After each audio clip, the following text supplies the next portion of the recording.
Greetings, everyone. You're welcome to our webinar themed Leadership Beyond Lockdown. I take this opportunity to thank the Open University of Mauritius, our collaborative partner, for organizing a series of webinars. This is the first one. Before we start, I would like to go over a few logistics. This webinar will be recorded and it will be available on the website of the Open University of Mauritius, and we will also send you a link for this one. Secondly, you need to mute all your microphones, and you are encouraged to unmute it when you want to ask questions, and you are encouraged to do so at any point in time during the presentation. Our topic today is focused on leadership in crisis. We often see crisis as something negative, but it's not inherently something negative. There's a positive side of it as well. New opportunities crop up during times of crisis. During these times of crisis, people are often scared. We see fear among people. They become underconfident. They talk less. In these times, we need true leaders to step up. And during time of crisis, people want to be close to their personal people, their colleagues, their close ones. And how do we deal with that during times of crisis like COVID-19, where we are requested to stay at home, to work from home, and to keep social distancing? So let us hear today from our presenter his views on this topic.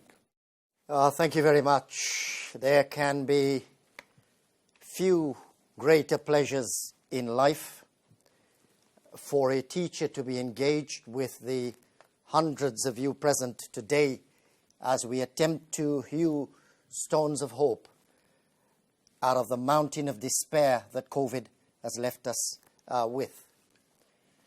As my Director of Studies just recently alluded to, I will discuss guiding principles during times of crisis, and then I will specifically address the conversational leadership issues that need to be addressed subsequent to COVID-19. The fact that we have a situation with vaccinations on the increase and falling numbers, we will discuss whether it's the beginning of the end for work from home or work from anywhere, or is it simply the end of the beginning? Thank you once again for joining us, and I do hope you will leave today's presentation with something out of this. Now, first of all, we are going to be looking, that's the contents, as I've simply said, they are the guiding principles during times of crisis. Work from home, what's the new or next normal? Crisis has been defined, if you look at the dictionary, as a time of great difficulty. The Greeks normally say it's a time to take a decisive action. What do you do out of this? Generally, during times of crisis, we experience problems. And it's entirely up to the leader to actually act differently. We are told in a French saying, a French idiom, a fish stinks from the head. Mohamed also says the perfume comes out of the top. If we panic as leaders, what's going to happen to the others? So, as I've simply said in Greek, it's a decisive moment to take crucial action. What are some of these guiding principles, as they say, that you should actually adopt during times of crisis? It falls to the leaders to do this. Let me start generally by reminding you what leadership is all about. There's a big difference between management and leadership. Management is essentially about doing things the right way. Leadership is about doing the right thing. Leadership is about influence. The definition of influence is the ability to get someone to act or think differently had you not been there. All right, just remember that. Someone to think or act differently. Influence, the power of influence. Remember one thing. You cannot influence people that you antagonize. So those of you that have got bosses as opposed to leaders, you know exactly what I mean. If murder wasn't a crime, very probably you'd kill your boss. Leaders need to be different if you want to lead people, if you want to influence people. Sometimes we hear that leadership has been described as followership. Remember, people will not go along with you unless they get along with you. Just simply remember that. Okay? A leader, we tend to say, is somebody that knows the way, shows the way, goes the way. They will follow you during times of crisis. They will follow you when we don't have a crisis situation. Knows the way, shows the way, goes the way. It's about followership. Remember, people do not go along with you unless they get along with you. Now, what are some of these issues with regard to crisis? A crisis, it is normally said that some leaders show up, or a crisis show up certain leaders. Some of them will dig their hand in the sand and pretend that nothing has happened. Some run away from it, some run towards it. A crisis, generally, out of a crisis will come some great leaders. I've got Donald Trump there, of course, and you know what happens. This is a gentleman that was advised, I think, in January 2020, that COVID had hit the shores of America, and he simply, with his hands, started doing this sort of thing. It will disappear. I don't know what that constitutes. Dig your head in the sand, or what? Now, he has disappeared. COVID has not disappeared from the shores of the United States of America. He is gone. As we've said in the slide, during a crisis, it may very well show up some leaders, or a great leader shows up during a crisis. In essence, what are the guiding principles that leaders should adopt during a crisis? I've listed them there. Inspiration to see opportunities. Albert Einstein once remarked, during a period of intense difficulty, there will be opportunities. Bound to be opportunities. Have the inspiration to see these opportunities. It's bound to happen at some particular point in time. Plato once remarked, you can forgive a child for being afraid of the dark, but the real tragedy in life is when men are afraid of the light. So whilst all around us, as I said earlier on, there are mountains of despair, you want the leaders to hew stones of hope, see the opportunities, get that across, communicate effectively. Flexibility, I'll just give you an outline of this and then I'll show you some slides. Flexibility is, of course, dynamism. The ability to reshuffle the pack, if you like. Successful people know what they're good at. Successful leaders know what others are good at. Here's an opportunity to rethink strategy, reset strategy. You shuffle the pack, like I says. Is there a possibility that you might move people around in the organization? I'm not talking about getting rid of people. I'm talking simply about reshuffling the pack. In footballing parlance, Gareth Bale used to be a left back. He then started in the front three. Perhaps if we take Liverpool in recent times, maybe the goalkeeper should probably now be the number 9. Of course, I'm being a little bit facetious here. But nevertheless, during times of crisis, shuffle the pack, if you like. Maybe you can reposition people where they'd be able to add value a little bit more. That's about the flexibility. Lead to leave a legacy. Lead by example. Sun Tzu, in The Art of War, says, lead by example, not by force. Bosses generally lead by force. They are positional bosses, positional leaders. I'm this side of the table, you're that side of the table. You have to follow me because I am the CEO. I am the managing director. You don't want to lead like that during times of crisis. It won't work. The importance of teamwork. This is just a brief outline. Magic Johnson, the basketball player, once remarked, players win matches, teams win championships. In The Art of War, Sun Tzu once again remarked, there are but 5 primary colors. Together, they create endless hues, shades of color. When you mix them together, you get gray, light red, pink, white, whatever it is. There are only 5 colors, primary colors, mixed together, countless shades, more than we can actually count.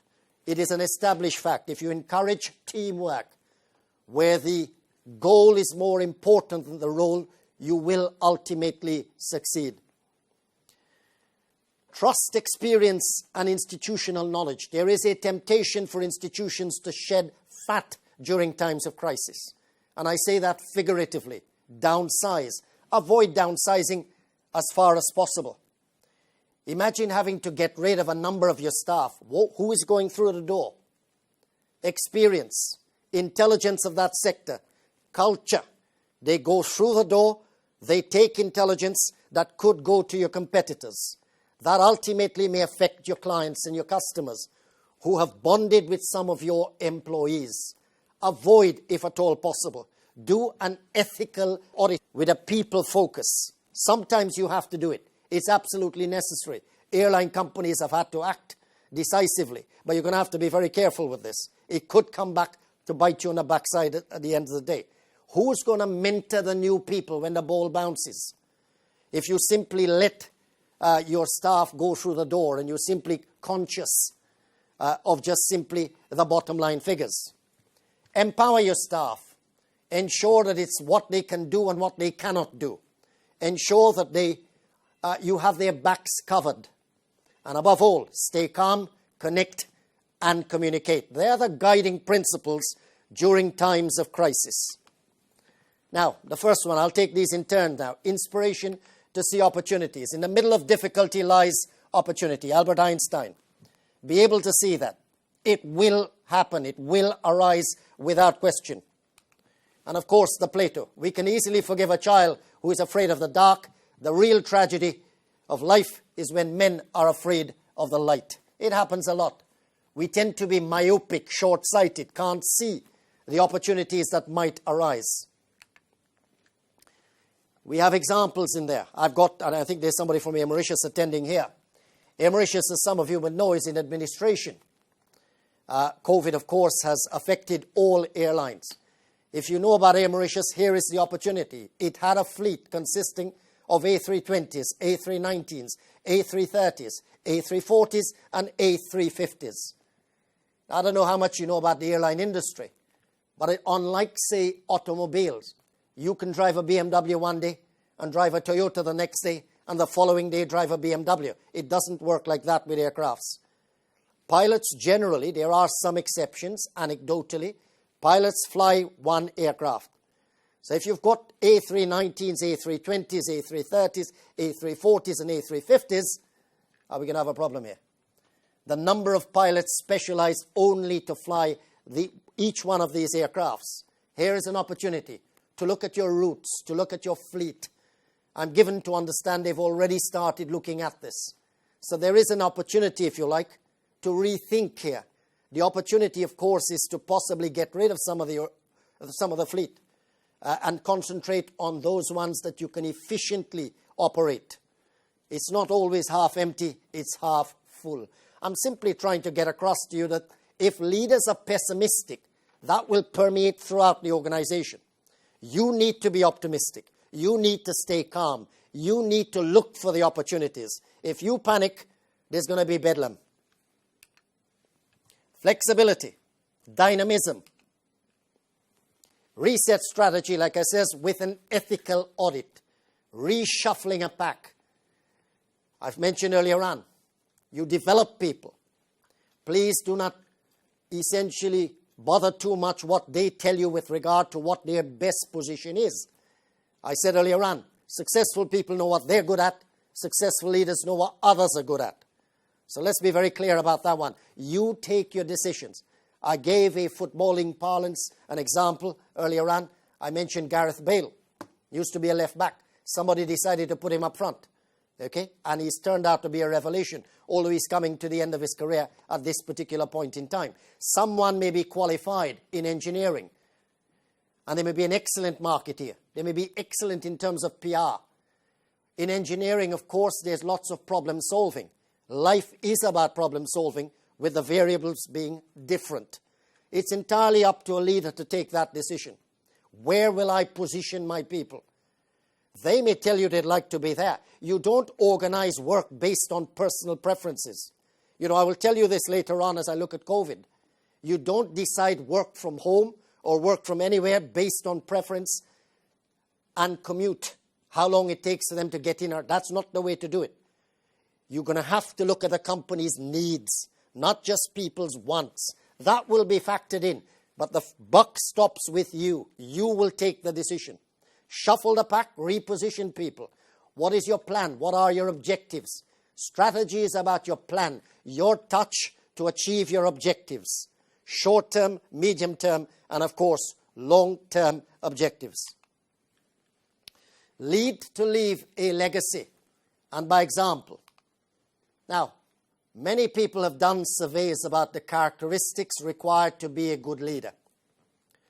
A number of you have actually studied cross-cultural management or leading across different cultures as a module in some of your studies. When we look at the characteristics, it differs from country to country, from culture to culture. I'm talking about people culture here. It differs. You'll get things like courageous. You'll get things like good communicator.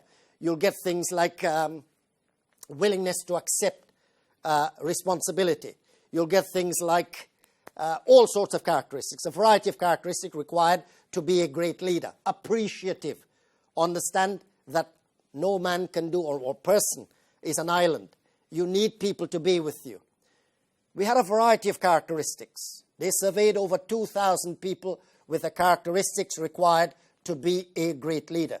And then someone turned it on its head, the primary data. What's the characteristic that no one wants in a leader? What's something that has been universally rejected by Generation Z, who are coming up to their 40s now, and indeed millennials and Generation Alpha, younger people? The characteristic that has been rejected by everyone is that alpha male. The alpha male leader is dead and gone. No one wants that. If you conduct a survey across different countries, different cultures, the one characteristic that has been rejected by everyone, the alpha male. So what style of leadership do you require? What type of leader do you require? I think Robert Greenleaf came up with this concept of servant leadership. Now in the slide you will see a picture of Jesus. Jesus washing the feet of his disciples. Perhaps this is where the servant leadership concept originated. In the Christian religion, they believe Jesus is God. They take the view that the Creator, God, is Jesus. One and the same. That's their view. But if we just pursue this here in the picture, are we now saying God is washing the feet of his servants? Just figure that out for a moment. Think about it. This is the ideal, if you like, about servant leadership. Jesus actually said, "It is better that I humble myself before you, so that you may humble yourself to those that come after me." It is better that I humble myself before you. The alpha male is no longer required. He goes on to add, in the same way that plants grow on soft earth, he's talking about productivity, rather than grow on rocks. This is a style of leadership which is universally accepted. Whether people embrace it or not, that's entirely up to you. There's a certain amount of apathy. Benjamin Franklin once said, "There are two certainties in life, taxation and death." Mohamed says, add a third one, having a terrible boss. You know, we have this habit of doing what others have done to us, and we in turn pass that on. If we've had a terrible boss, a strict boss like a strict teacher, you know, the older generations like a strict teacher. And I ask, why? Why do you like strict teachers? You know, why not a friendly teacher? Why not someone that engages with you? Why not a boss that actually does not send you where he's not prepared to go? I have problems with this, you see. Everyone these days wants essentially a servant leader. You don't want a CEO that asks others to work. You want the CEO to also work, become an integral part of the institution, and not just simply to accept the responsibilities. This is about leading to leave a legacy. Now you guys will hear all sorts of the names of all sorts of leaders. There are books written about people like Louis Gertzner. I don't know how many of you have ever heard of Louis Gertzner. This is a man that turned around IBM. When people like Bill Gates and Steve Jobs had been asked to take over IBM, once upon a time, IBM was significantly bigger than Apple and significantly bigger than Microsoft. Gertzner was actually headhunted because the others, Gates and Steve Jobs, had refused the job. You will see books about it. You will see case studies. You can Google tonight, who says elephants can't dance. Yes, and this guy did lead them out and to become a billion-pound company or a billion-dollar company. But of course, he was adequately rewarded. You've heard of Carlos Ghosn, who turned around the fortunes of Nissan, Mitsubishi, and Renault. Today, he is wanted by Interpol. Of course, he escaped from Japan. He has about 3 or 4 passports, and he's somewhere in Lebanon. I wonder how many of you would have heard of this gentleman here. I think I've got a few people joining us from London, and I think you know who that person is. That person is, of course, Sir Simon Stevens. These are some of the unsung heroes. He's the head of the National Health Service. The one thing that the UK, everyone is extremely proud of, the National Health. One of the best, if not the best, health services in the world. Simon Stevens, I've got there in red. Is he the most powerful man in the UK? I read something a few days ago which simply says the UK have now touched 60 million vaccinations. There are 70 million people in that country. 60 million of them may very well have been vaccinated. I talk about leading by example and leading to leave a legacy. And this gentleman will cease his job in July. Look at the budget. Since most of the participants are from Mauritius, I've actually tried to convert the pound sterling into rupees. He presides over a budget of 7,514 billion rupees. For the English, that's 130 billion rupee budget. What's this man's salary? 10 million, 200,000 pounds a year. You preside over a budget of 7,514 billion, not million, billion. Look at his mantra. Think like a patient, act like a taxpayer. Patients want the best care. Taxpayers don't want to pay much. That's his mantra. Okay? Not only that. Notice, I may have put it in parentheses, it's there. Reducing by 10% every year. This man takes a reduction in salary. How many of us would actually do that? There are many bankers, and there are some bankers that have joined us today. You know the bonuses that you actually get, the CEOs and those in the upper echelons of management. This gentleman's salary reduces every year by 10%. When we talk about ethics, think about that. I repeat, his budget that he presides over is 7,514 billion. That's leading to leave a legacy. You may have read about Lee Iacocca, who in essence used to take $1 from Chrysler. He's the man that designed the Ford Mustang. But ultimately, when Chrysler got back on its feet, this guy was paid hundreds of millions of dollars, like Louis Gertzner.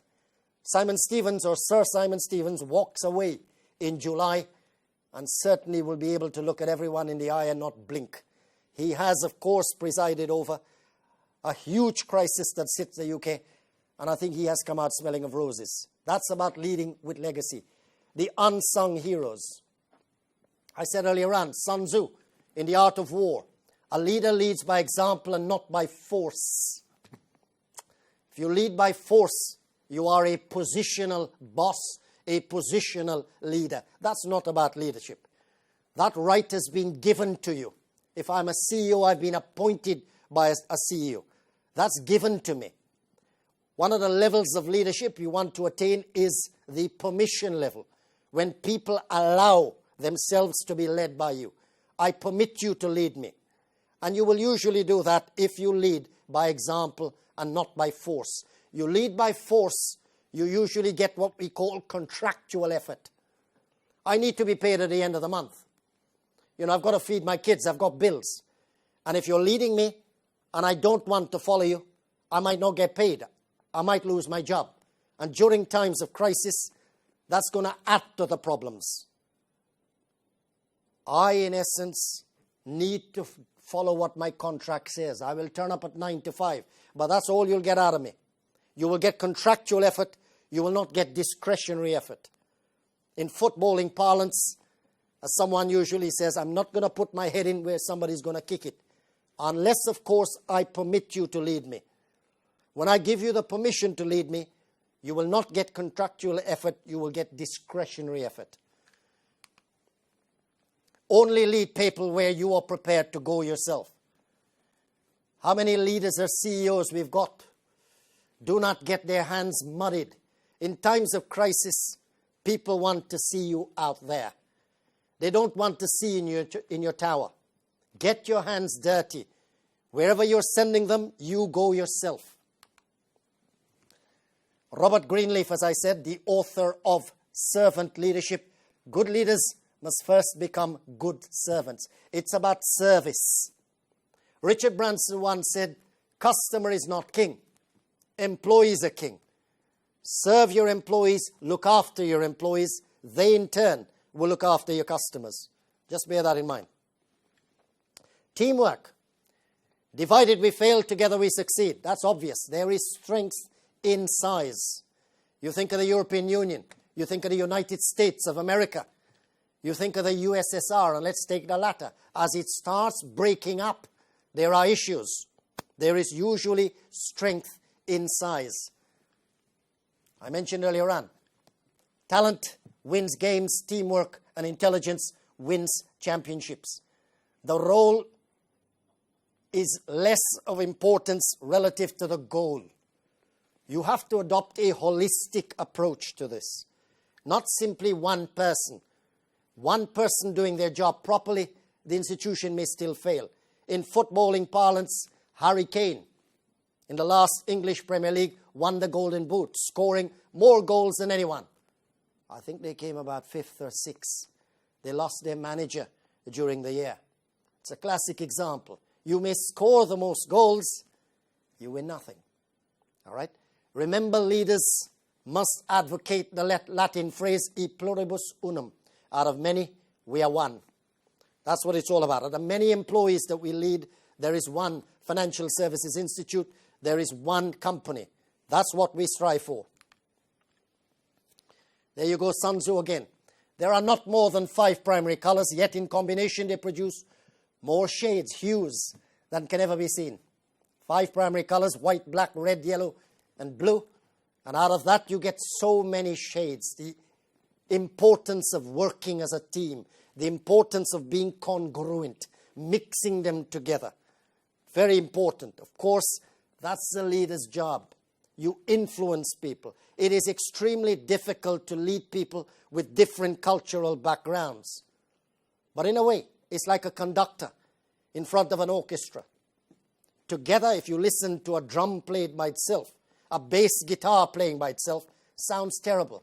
Together, wonderful music. That's what, in essence, the leader should be aiming for. The acronym, of course, together, everyone achieves more. You know that pretty well. There is strength in size. How do you do this? Well, you've got Sumantra Ghoshal here. Professor Sumantra Ghoshal, of course, educated in Harvard, a visiting professor at London Business School, and INSEAD. Unfortunately, this gentleman died a few years back. He created or spoke about something called a smellometer. What, as leaders, are we creating in our organization? This individual is from Calcutta, and he says, I love my hometown. I go there in the summer. Remember, that's him talking, not me. I love my hometown. We go there in the summer with my children. My children are educated in Europe. And when I'm there, it has a particular smell, Ghoshal says. I would have said scent. He uses the word smell. He says, I'm listless. I don't feel like doing anything. All I want to do is to sleep. I am not productive in Calcutta during the summer. A few months later, in the autumn, he now leaves and he goes back to Fontainebleau in France. That's where INSEAD is. And he says, the same person is now invigorated. I was sleepy, non-productive in Calcutta. In Fontainebleau, I'm invigorated. If I'm productive, I want to hop, I want to jump, I want to skip. What has happened? I'm still me. I'm still Professor Sumantra Ghoshal. He said what has changed is the environment has changed. I haven't changed. He says people do not change. It's the environment that actually changes. So you can create Calcutta in your organization at a time of crisis, and what you will do, you will go out of business. People will not produce. They will give you contractual effort or indeed less. Or you can try and create Fontainebleau, which invigorates people. Some of you, of course, will know. We hear about strategy. We hear about leadership. And, of course, Harvard University now talks, it's all about culture. Culture is about shared norms, shared beliefs. How do you do that? If you get people to believe what you believe, then you are successful. People may copy your strategy. Very easy to copy strategy. They can't copy your culture that easy, because that's a hard one. What success as a leader? When you get people to believe what you believe. And if you have that, then we are onwards towards shared norms, shared beliefs. You will get discretionary effort at the end. You will be creating Fontainebleau as opposed to Calcutta in your organization. Servant leadership is generally recommended for this. You know, you can go into an organization. If you do your research on this, you will hear about individuals talking about a smellometer. You go into an organization and you can quickly see whether they've got Calcutta or they've got Fontainebleau. You go into an organization and people are not smiling. People are serious. It's like a morgue. You go into the car park of that organization and all the cars are parked. The nose is at the front. The front of the car is at the front. That's prima facie a manifestation of Calcutta. Why? At 1 minute to 5 or 5 o'clock, the moment the time has come to leave work, that's the highlight of the day. They rush down the stairs, they rush down the escalators, and the building empties faster than a fire drill. You ring them 2 minutes later and they're already 3 miles down the road. You see, if they were parked head first, it'll take time to reverse out. Prima facie, you're dealing there with a Calcutta organization. Whereas when you go into a Fontainebleau organization, people are smiling. People are tactile. They are touching. And yes, I'm aware about social distancing and intimacy. And we'll come to that. There's a paradox there. Social distancing and, of course, the need to be intimate, shaking hands, paying respect. You know, some companies have a policy. If you are within 10 feet of someone, make eye contact. If you're within 5 feet of someone in the organization, talk to them. This is showing respect. COVID has caused problems. And COVID and work from home, there will be issues with culture. All right? How do you get these shared norms and shared beliefs? I'd rather you be sitting in front of me, ladies and gentlemen, where you can feel the vibrations. We have trillions of cells in our bodies that when they connect with each other, perhaps they emit vibrations. You hear the term vibes. All right? I don't know what the hell it means, but I usually give an example. In Mauritius, we don't have tigers, but we have deers. And I bet my life that if you put a tiger and a deer within 25 feet of each other, I'd bet my life that that deer would run for his life. He's never seen a tiger, but he would know that he's in danger. There's some sort of vibrations. We do. Very probably sometimes you're thinking of somebody and that person rings you. How does that happen? Is it coincidence? Someone says coincidence is God's way of showing us that there is a God. Or is it the fact that there are vibrations that we're emitting? I don't know, ladies and gentlemen. These things could happen. All right? It is probable. So it's easier to get people to believe what I believe if they're in front of me, if I can touch them. All right? Shared norms. COVID has caused a problem here. There's a lack of intimacy. And there is a challenge for us here. Trust your experience and institutional knowledge. I said that earlier on. Do not downsize if you don't have to, unless it's a matter of deadly earnest. Leadership again. Sir Simon Stevens chooses to take a pay cut of £20,000 every year. Why sack the messenger? Why sack the attendant? Why sack the administrative assistant who you pay $20,000? He can probably afford that more than someone else, you see. Why not start at the top? I can take a pay cut. you can get it back later on. All right? You can engage with performance-related pay, a characteristic of a high-performance culture organization. So watch it. Avoid downsizing if at all possible. You keep your experienced staff. They need to mentor younger staff. The ball will bounce at some point. It always does. So if you let go of that intelligence, let go of that experience, who mentors staff? Who sits next to Nelly at the end of the day and passes on? Who inculcates this culture of belonging, if you like, these shared norms? It's not a good idea to downsize and to let go of experience and intelligence, unless, of course, you have no alternative. Remember to get women involved during times of crisis. And all these big, strong men, etc. Generally, when we are probably close to death or extremely frightened, we usually think of our mothers. You watch the American movies, they will make fun of it. Mommy, mommy, mommy. Why? There's a good reason for that. We like our mothers at that point in time. We need a maternal instinct. Don't forget to get women involved. Margaret Thatcher once remarked, if you want something said, ask a man. If you want something done, ask a woman. It's rich coming from her. She hardly did anything for women during the time that she was Prime Minister. But there's a huge debate going on now on confidence and competence.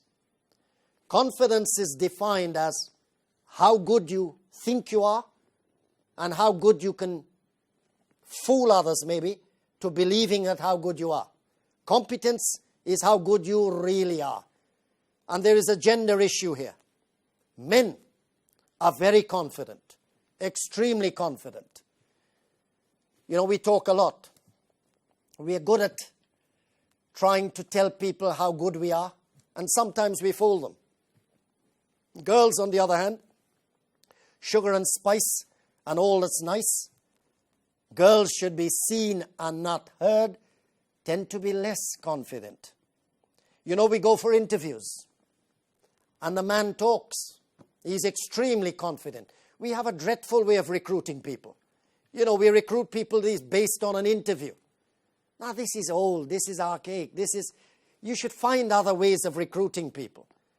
Because if you regard that as the most important criteria, you're interviewing them for a few minutes, for an hour at the most. They are good at actually selling themselves. Women are not. And then you employ them. And then sadly, a few months later, you realize they are not competent. People are doing PhDs on this now. You know, this confidence versus competence issue that we have, and it's a gender issue. Men are confident, women are not. Men would turn up on a wing and a prayer, apply for a job, if they tick 60% of the requirements that are required, that are needed. 60%. It says you need a PhD. The man has got an MBA, he'll have a go. The women will tick every box before they send their application. The men are going to turn up on a wing and a prayer. They're brave. Have a ticket, have a chance. That's generally what it comes down to. You as leaders need to recognize the role that women play in your organization. They need a hand up. Get them involved, please. It's at this particular time you need them more than ever. The maternal instinct will always be there. You know what I'm talking about. In your cross-cultural management, and when you talk about how people affects organization, people culture affects organization culture, you may know about Trumpanaz, Gert Hofstede, where he talks that countries that have a masculine culture tend to be richer. But there's also more divorce.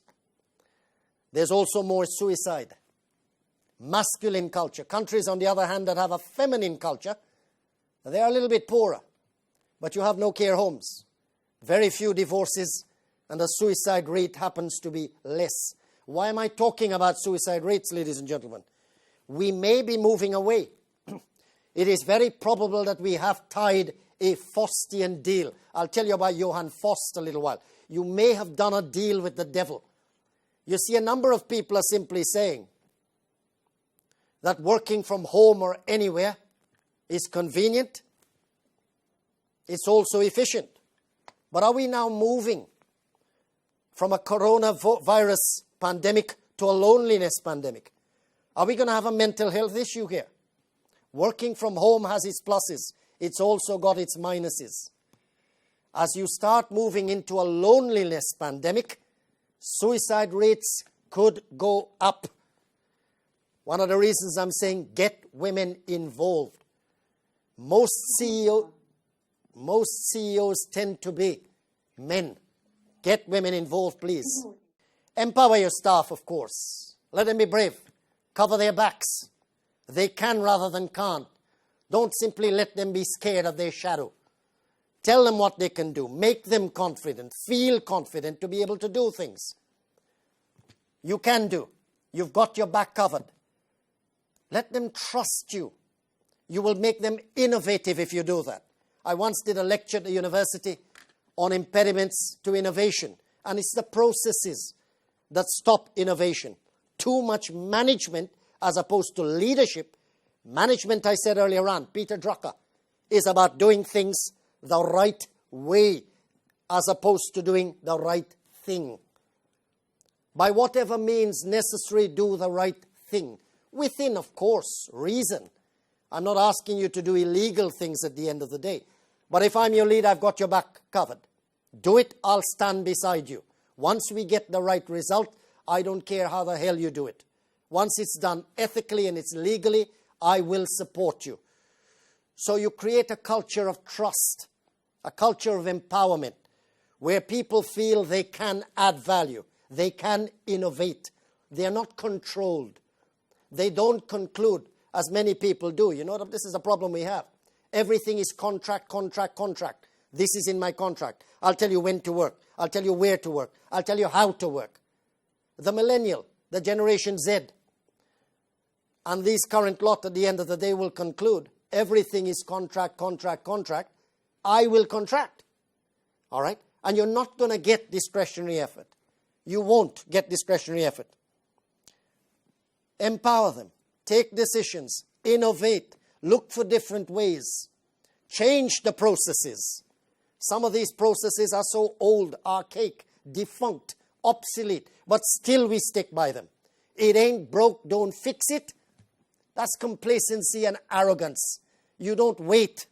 Particularly, and I said earlier on, see opportunities. You know, be inspired to see opportunities. You have processes which need to change. The ball will bounce. Be brave. Innovate. Empower people to look to innovate and to make a difference. The 3 C's. Stay calm. That's obvious. You know, I've got a picture here of Captain Scully landing his aircraft in the Hudson River. Not one passenger died. A few of them were slightly injured. Now imagine if the captain of the aircraft panics. Everybody could be dead. They'd already taken off.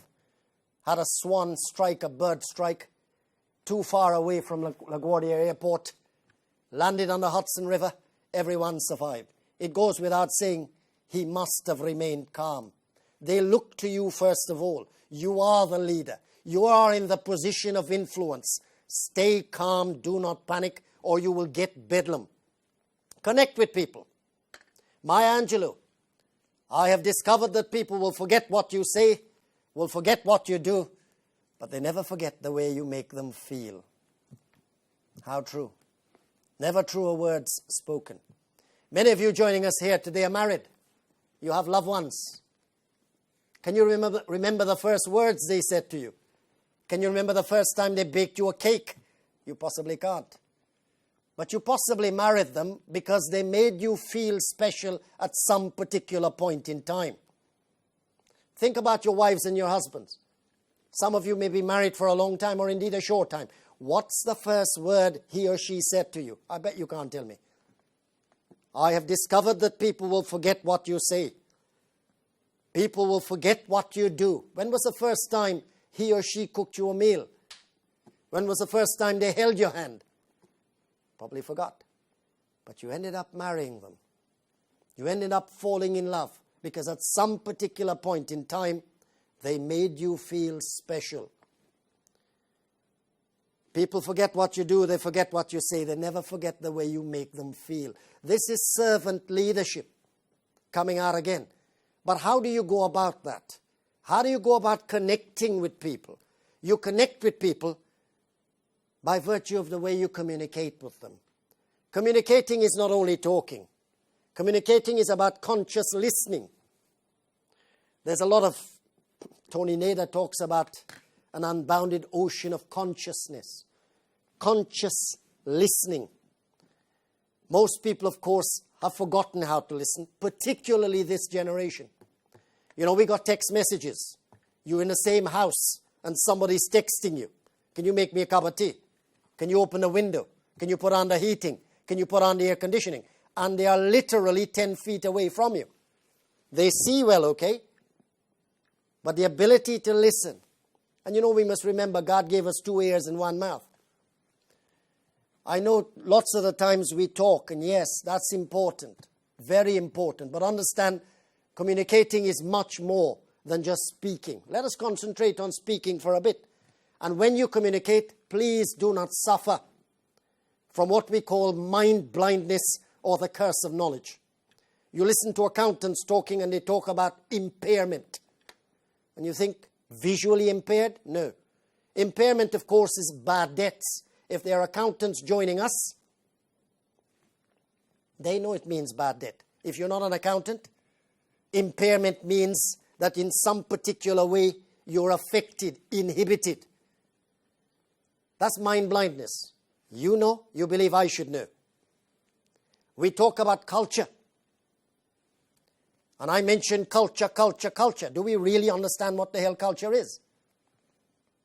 You know, we think about people culture. We think about religion, the food we eat. Culture, like I said, is about shared norms, shared beliefs. Charlie Handy says, it's the way we do things here. We talk about leadership. Do we know what it is? What did I say? It's about followership. It's about influence. People do not go along with you unless they get along with you. So watch it when you communicate. You know, you go to doctors and people say you can't read a doctor's handwriting. I think they write like that because they can't spell some of the medicine. Imagine trying to spell erythromycin and all these difficult names you have for some of the medicines. Imagine they start talking about if you are allergic to penicillin, then you can give some other alternative antibiotic, like I says, whatever, erythromycin. Please do not communicate like that during times of crisis. You will confuse people and that will lead to bedlam. George Bernard Shaw, the Irish poet once says, the single biggest problem in communication is the illusion that it has taken place. Think about it. Many people sit down and listen to a presentation or a speech. 6 minutes later, you ask them, give me 20 words that were said. They can't remember any. It's an illusion. It doesn't happen. Communication is when a message is sent, received, and above all, understood. During times of crisis, I will tell you, you need the unvarnished truth. But make sure it's clearly put across. At this particular point in time, I'm concentrating on communication to connect. Particularly during times of crisis. How do you connect with people? Winston Churchill once says, if you make people laugh, you give them a little holiday. Do we not all need a holiday at this time? The planes aren't flying. And if you're in Mauritius, you're very lucky. We've got the sunshine here, we've got the beaches. Spare a thought for those that are just coming out of winter and can't go anywhere to get a bit of winter sun, as they call it. The planes aren't flying. You make someone laugh, you give them a vacation. I'm talking about the power of laughter. Scientifically, if you make people laugh, the brain will send dopamine into the blood. Dopamine, as some of you will know, is associated with pleasure. Oxytocin, of course, is the happy hormone, the long-term one. Dopamine is the short-term hormone. You need a quick hit. Colloquially and figuratively, you need a bit of cocaine, if you like. I'm not literally, I said figuratively. All right? Make people laugh. That's a way of connecting with them. People generally say if you have a sense of humor, you are charismatic. You have qualities which will ensure that people will follow you. That's a characteristic of a good leader. To be a teacher, to be able to make people laugh. I'm not saying comedians are great leaders. There are other correct characteristics. It's just one of them. I'm simply saying stay calm, connect and communicate. One tip to connect with people is essentially to make them laugh. It's the tonic relief and the cure for the pain, Charlie Chaplin says. For most of my career, I have taught law. It's entirely boring. How do I get the message across? As I've said there, when you make people laugh, they're listening. And when they listen, you can tell them anything. And imagine me having to discuss ultra-virus doctrines, quoting sections of statutes and telling you things like the validity of an act done by a company shall not be called into question on the grounds of lack of capacity by reason of anything contained or not contained in a constitution. That's the sort of stuff I have to teach. In most of my life, I've taught law. It's extremely boring. It's like reading a bus timetable. I've managed to succeed by occasionally making people laugh. I am not trying to get across to you that a comedian could do the same job. No. It's one of the characteristics. You have to be interesting. You have to know what it's all about. But making people laugh in a lecture of 1 hour and 15 minutes to connect with people is the one tip I can give you, particularly during times of crisis. Particularly during times of crisis. Winston Churchill, you make someone laugh, you give them a little vacation. Do we not all need a vacation at this particular point in time? Can I pause for a second here now and take a few questions before I get on to the COVID-19 pandemic? Anyone wants to ask any question?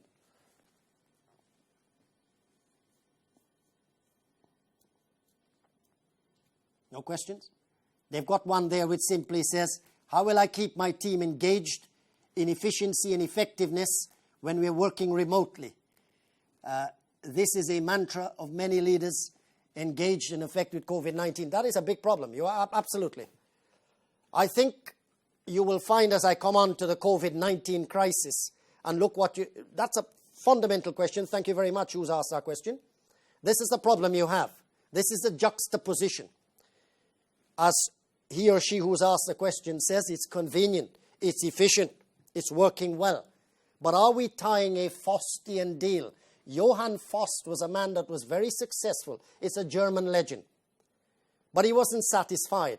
And so he tied a deal with the devil. Be careful what you pray for. There could be problems.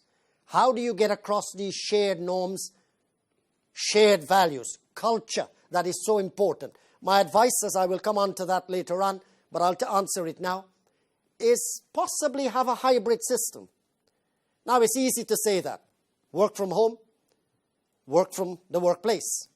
It's easy, conceptually simple, operationally complex. All right? But that's perhaps the way to do it. The way sometimes to do is to, in essence, shorten meeting times to prevent Zoom fatigue.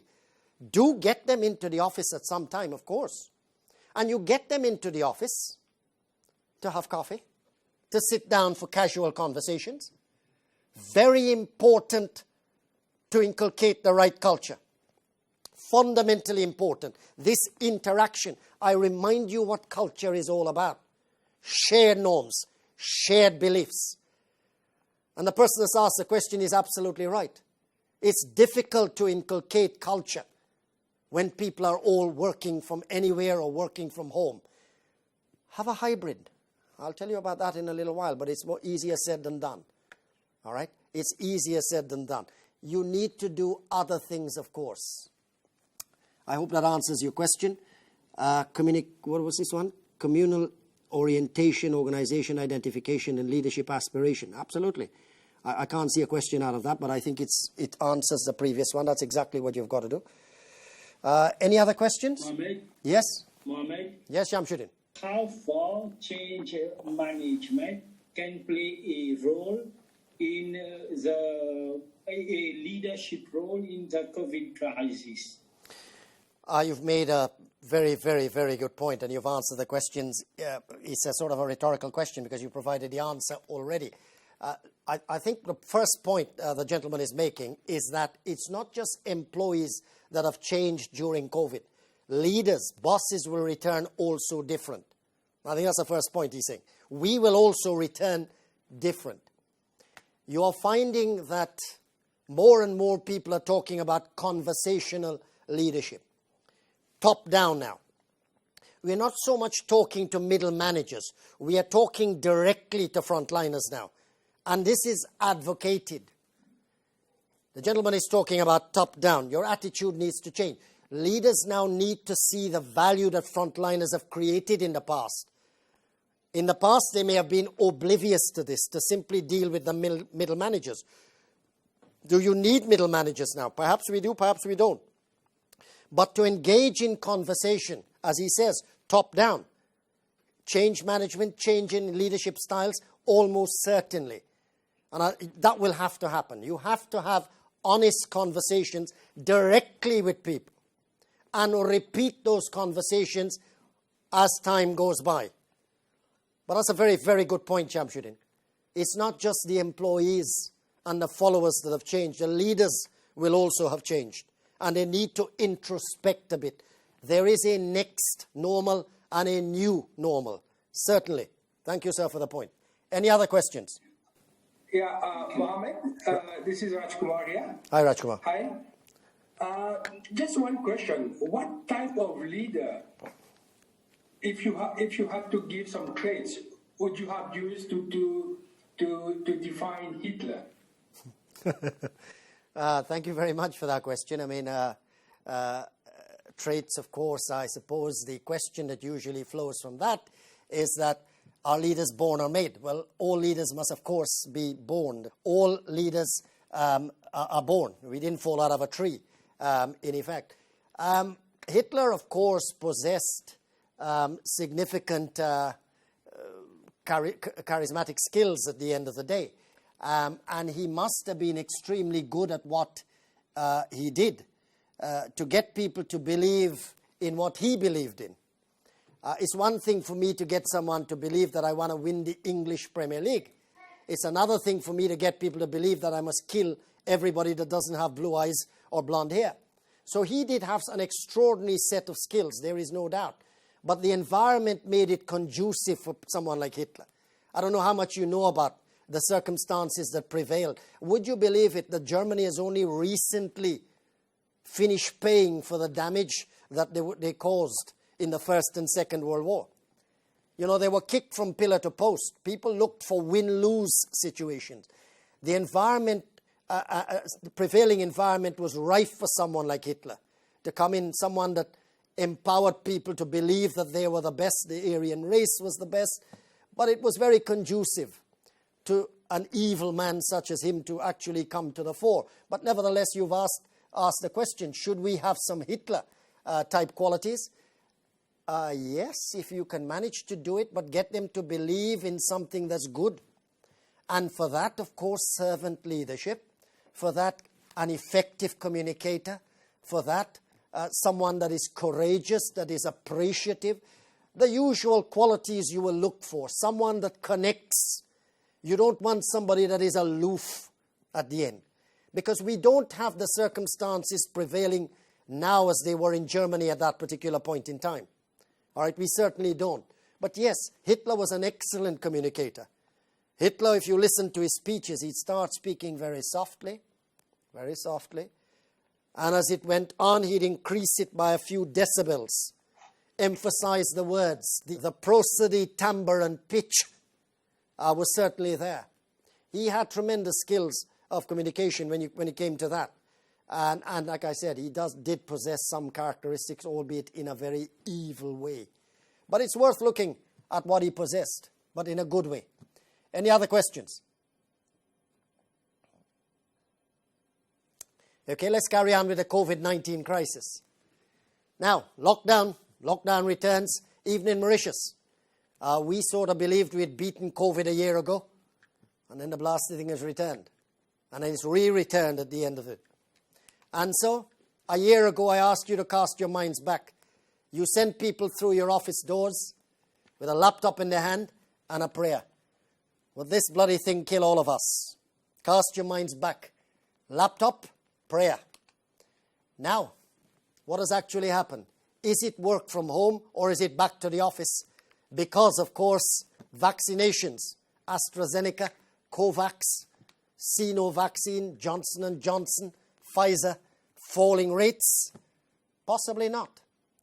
Possibly not. Is it back to the office? Well, you're having people that have worked out. This is a plus side of it. Spending quality time with their pets, with their families. That's the upside. And still getting some work done. As one of the questions, one of the first questions, it's efficient, it's convenient. There is a good work-life balance here. You know, this 8-hour work, 8-hour sleep, 8-hour leisure was something I think was talked about 150 years ago when we used to work in factories. Peter Drucker in the early 1900s talked about knowledge work. And this is where I will tell you in a little while, where you codified knowledge, which we tend to refer to as explicit knowledge or tacit knowledge. Knowledge that can be written down in books, databases, etc., can lend itself to work from anywhere. But these are the questions now. People are going to be thinking, flexibility. I spent more time with the dog and my wife and my kids and my husband and whoever. What do you do? As I said, encourage FaceTime. And I don't mean necessarily FaceTime as in on the phone. Now, part of it, clearly, you will need that. But also encourage physical presence, intimacy, which, of course, lends itself to culture. Shared norms, shared beliefs. Watch your meeting times. What's happening at the moment, ladies and gentlemen, is people are reducing the time spent on Zoom from an hour to 45 minutes, to a large extent, to prevent Zoom fatigue, screen fatigue. Bring people in the office, not necessarily to do the work that the CEO would like to. Let them meet, guys. I said Zoom fatigue. Let them have coffee, chit-chat. Let them talk. Good at promoting culture. Social distancing versus intimacy.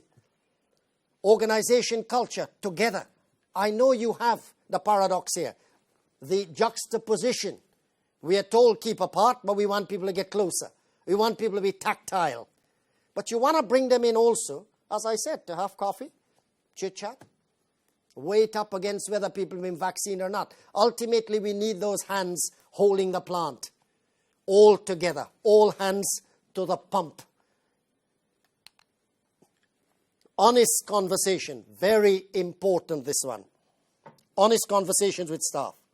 Conversational leadership. Top down. Remove the middle managers for the time being. Talk to the frontliners directly. See the value that they create as well. This is becoming very popular in bigger companies now. You want the unvarnished truth. The whole truth and nothing but the truth. What will happen to salaries? Acknowledge that we don't know what the future holds. COVID may kill the whole bloody lot of us as it mutates. What are the present strains we face at this moment in time? People would rather know that. Employees want to hear that from the horse's mouth. Have honest discussions. Show them your intentions, what we call intentionality. If things turn out good, we'll go back to the normal. But if it doesn't, we'll have a problem. Carry out this conversation regularly. Conversational leadership, as I said. Difficult questions. Your salaries may go down. Very probably. Acknowledge it's a difficult time. Don't try and dress it up. Tell them the truth. But stay calm. Communicate and indeed connect. I'm worried for me. I'm worried for you. But we will do the best that we can. This is what I said earlier on. Consider the risk of loneliness here. This is the downside, ladies and gentlemen. I think it was Robin Sharma or somebody that actually says to be happy in life is to be happy at work. Stands to reason. We don't sleep at work. The 8 hours that we spend at work, well, we are working, we hope. The 8 hours that we spend at home, some of it is spent sleeping. Conversely, if you're unhappy at work, you're likely to be unhappy in life. And I think they meant work as in the workplace here. Now the world has changed. Almost certainly the world has changed. And now what I'm saying here is very probably what appears to be convenient and efficient could come back and bite you in the backside later on. Are you tying a Faustian deal, as I said, which leads to a coronavirus pandemic, to a loneliness pandemic? Are we going to have mental health problems? I know most of the participants are from Mauritius. We used to have a feminine culture prevailing in Mauritius. People would look after each other. Divorces was not very common. Care homes were non-existent. As we get richer, these things tend to happen. It could be that the coronavirus disappears, but we end up with a different pandemic now. We end up with mental health problems. That will ultimately lead to burnout and all sorts of things. Be careful. To decide whether staff should work from home or work from anywhere, or indeed work at the office, let's decide what the company really needs. The last thing you want, as I said earlier on, is to decide who works from home based on preference, based on commute, the length of time. That's not the way to go about it. Clearly not. I said it's pretty obvious. If you can write down things, if you can follow a flow chart, if you have a manual, that's explicit knowledge, sometimes referred to as codified knowledge. You can send someone away with that book. You can send them with a laptop. You can work from anywhere. On the other hand, you have what we call tacit knowledge, cognitive skills, intuition, technical skills, know-how. Imagine you're designing dresses or whatever the case may be. Imagine you're a policeman sort of stuff. You want to talk, you have an intuition in there. That's not possible to work from home. Okay? You need to be there. The work is interdependent. It's not, as in this one, independent. All right? You depend on each other. So which one goes? Work from the office, work from anywhere. Well, as I said, a hybrid makes sense. Conceptually very simple. Operationally very complex. It has to be structured. It's not that easy. Some may want to work from home. Unfortunately, that person's work affects someone in an interdependent situation. You need them in front of you. I need some of my staff with me, in front of me. Working from home doesn't always work well. Not all the time, some of the time. And so you just don't decide based on what they want. It has to be structured. Comes across as simple, hybrid. But it's can be operationally very difficult. Continuous care. You sent people away a year ago with a laptop. You checked on them. Some of them have come back in the office. You've given them sanitizers. You've given them masks. You've given them gloves. You've set them apart. You clean the office regularly. You're caring for them. Now let's say COVID has disappeared. Are they going to come back to work as before, where you didn't sort of look after them in the way you ought to have looked after them? There were some health and safety manuals that you adhered to. But you weren't so much concerned about burnout or stress. So this is what I'm talking about here now. You're vaccinating, the numbers are going down. Is this the beginning of the end? I think it's more like the end of the beginning. All right? It's not the beginning of the end of work from anywhere. It's simply the end of beginning. But people are now actually coming back, and if they do come back, there will be new normals. There will be the next normal. What's the future of work? And as leaders, you need to be prepared for this. There will be technological developments. Clearly, there will be. You will see your bosses not traveling so much. That's clearly the new normal. Some of the times, not with everything, when you're selling people something, for example, if your business depends on this, sometimes you need to see them. All right? Sometimes you need to touch them. You need to be there. Intimacy appropriate. But you will see a reduction in business travel and expenses and that sort of stuff. technological developments, bound to happen. But there's the other side of the coin, of course.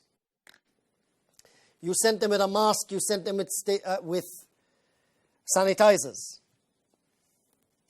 They're going to expect you to look out for other illnesses, stress.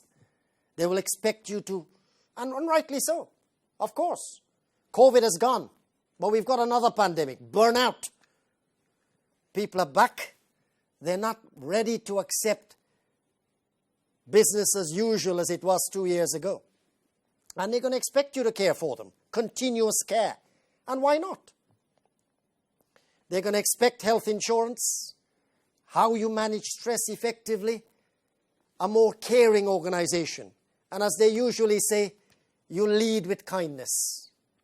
Even Harvard University talks now about leading with kindness. They are your most important resource during times of crisis. I think, ladies and gentlemen, I hope you have picked up something out of the last hour and a bit that I've spent with you. I leave the time now for a few more questions from you. Somebody has asked, can you elaborate more on honest communication with staff? I mean simple communication. I mean, as I said, the unvarnished truth. What do you want? Does the organization need this? You'd have to be honest. You know, what exactly do you want out of this? Does the company need this? Does it want this? You know, don't mince the words. Of course, choose your words carefully. I'm not asking you to be cruel. But you don't want to fudge. Sit down and talk to people top down. Get someone to record this and see whether it fits in with the organization. The last thing you want is to lie. You don't want to do that. It'll come back and bite you on the backside. So simply put, tell them the truth, warts and all. I said earlier on, do we know what's going to happen in the future? I don't. The future is uncertain. Are there strains today? Yes. Could my salary be going backwards? Yes. But at least we'll ensure all of us accept some sacrifice in this. Any other questions? Good evening. Good evening. Stefan. Yes, sir. It's Rajesh here. Thank you, Rajesh. We can say today, with a new normal, all the good characteristics that a good leader have to be changed. Well, the characteristics of a great leader include things like being courageous, include things like being a servant, include things like being an effective communicator.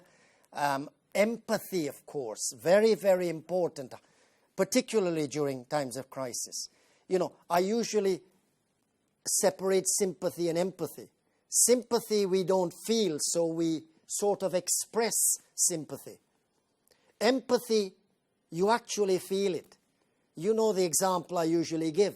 I'm a Liverpool fan. If they lose a match, all the Liverpool fans are sick. All the Manchester United fans are going to be laughing. That's more like empathy. So you share empathy.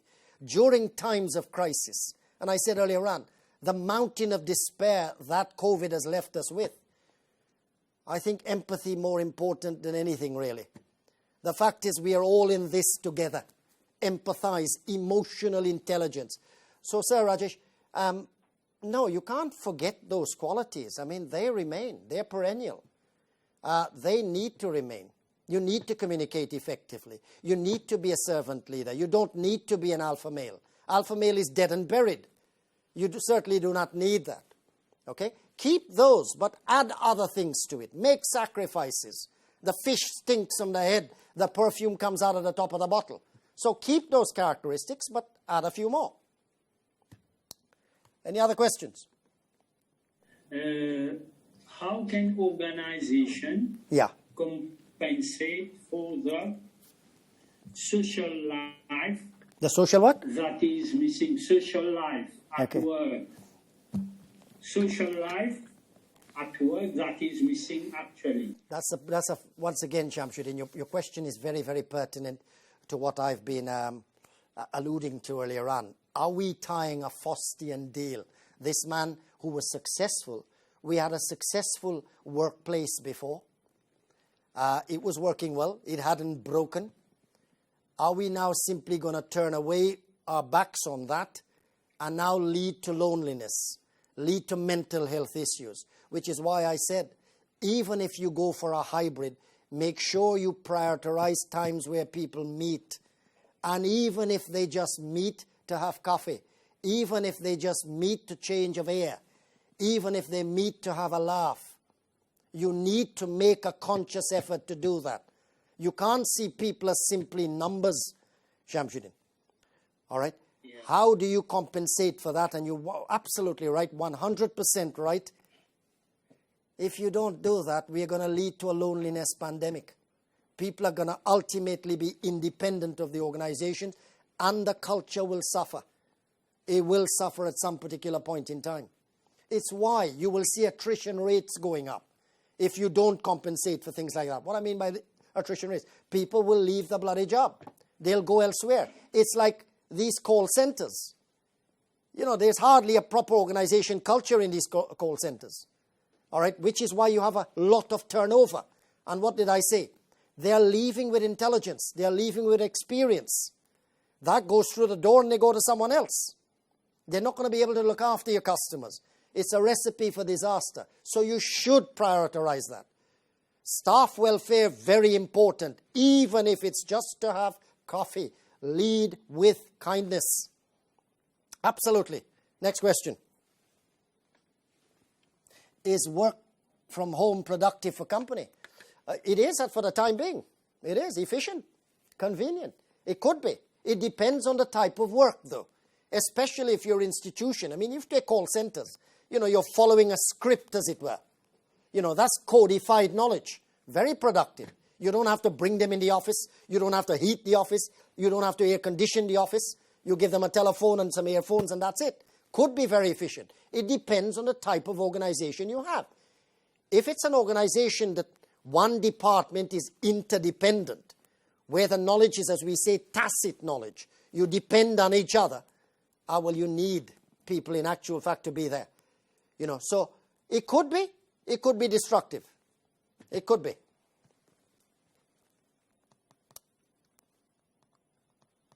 Any other questions?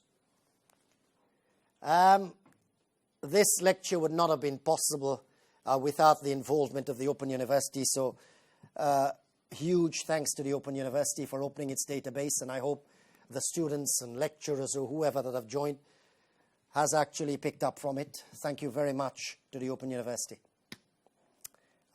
Take a few minutes more if anyone wants to ask.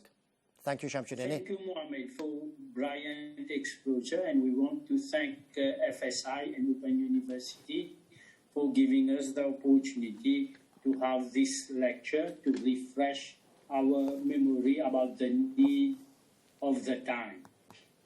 Thank you very much. We are going. Yeah, thank you. Merci beaucoup, Shamsuddin.